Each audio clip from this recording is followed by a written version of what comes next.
تم ان کے لیے بخشش مانگو یا نہ مانگو برابر ہے. اگر ان کے لیے 70 دفعہ بھی بخشش مانگو گے تو بھی اللہ ان کو نہیں بخشے گا. یہ اس لیے کہ انہوں نے اللہ اور اس کے رسول سے کفر کیا، اور اللہ نافرمان لوگوں کو ہدایت نہیں دیتا. جو لوگ غزوہ تبوک میں پیچھے رہ گئے وہ اللہ کے پیغمبر کی مرضی کے برخلاف بیٹھ رہنے سے خوش ہوئے، اور اس بات کو ناپسند کیا کہ اللہ کی راہ میں اپنے مال اور جان سے جہاد کریں، اور دوسروں سے بھی کہنے لگے کہ گرمی میں مت نکلنا. ان سے کہہ دو کہ دوزخ کی آگ اس سے کہیں زیادہ گرم ہے. کاش یہ اس بات کو سمجھتے. یہ دنیا میں تھوڑا سا ہنس لیں اور آخرت میں ان کو ان کے اعمال کے بدلے جو یہ کرتے رہے ہیں بہت سا رونا ہوگا. پھر اگر اللہ تم کو ان میں سے کسی گروہ کی طرف لے جائے اور وہ تم سے نکلنے کی اجازت طلب کریں تو کہہ دینا کہ تم میرے ساتھ ہرگز نہیں نکلو گے اور نہ میرے ساتھ مددگار ہو کر دشمن سے جنگ کرو گے. تم پہلی دفعہ بیٹھ رہنے سے خوش ہوئے تو اب بھی پیچھے رہنے والوں کے ساتھ بیٹھے رہو. اور اے پیغمبر، ان میں سے کوئی مر جائے تو کبھی اس کے جنازے پر نماز نہ پڑھنا اور نہ اس کی قبر پر جا کر کھڑے ہونا. یہ اللہ اور اس کے رسول کے ساتھ کفر کرتے رہے اور مرے بھی تو نافرمان ہی مرے. اور ان کے مال اور اولاد سے تعجب نہ کرنا. ان چیزوں سے اللہ یہ چاہتا ہے کہ ان کو دنیا میں عذاب کرے، اور جب ان کی جان نکلے تو اس وقت بھی یہ کافر ہی ہوں. اور جب کوئی صورت نازل ہوتی ہے کہ اللہ پر ایمان لاؤ اور اس کے رسول کے ساتھ ہو کر جہاد کرو، تو جو ان میں دولت مند ہیں وہ تم سے اجازت طلب کرتی ہیں اور کہتے ہیں کہ ہمیں تو رہنے ہی دیجئے کہ ہم بیٹھ رہنے والوں کے ساتھ ہو جائیں. یہ اس بات سے خوش ہیں کہ عورتوں کے ساتھ جو پیچھے رہ جاتی ہیں گھروں میں بیٹھ رہیں.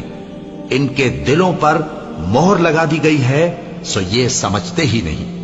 لیکن پیغمبر اور جو لوگ ان کے ساتھ ایمان لائے سب اپنے مال اور جان سے لڑے. انہی لوگوں کے لیے بھلائیاں ہیں اور یہی مراد پانے والے ہیں. اللہ نے ان کے لیے باغات تیار کر رکھے ہیں جن کے نیچے نہریں بہ رہی ہیں، ہمیشہ ان میں رہیں گے. یہی بڑی کامیابی ہے. اور صحرا نشینوں میں سے بھی کچھ لوگ عذر کرتے ہوئے تمہارے پاس آئے کہ ان کو بھی اجازت دی جائے، اور جنہوں نے اللہ اور اس کے رسول سے جھوٹ بولا وہ گھر میں بیٹھ رہے. سو جو لوگ ان میں سے کافر ہوئے ہیں ان کو دکھ دینے والا عذاب پہنچے گا. نہ تو ضعیفوں پر کچھ گناہ ہے اور نہ بیماروں پر اور نہ ان پر جن کے پاس خرچ موجود نہیں کہ شریک جہاد ہوں، یعنی جب کہ اللہ اور اس کے رسول سے مخلص ہوں. نیکوکاروں پر کسی طرح کا الزام نہیں ہے، اور اللہ بخشنے والا ہے، مہربان ہے.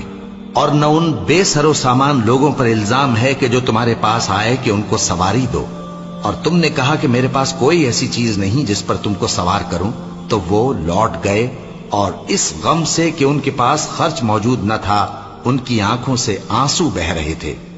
الزام تو ان لوگوں پر ہے جو دولت مند ہیں اور پھر تم سے اجازت طلب کرتے ہیں، یعنی اس بات سے خوش ہیں کہ عورتوں کے ساتھ جو پیچھے رہ جاتی ہیں گھروں میں بیٹھ رہے ہیں.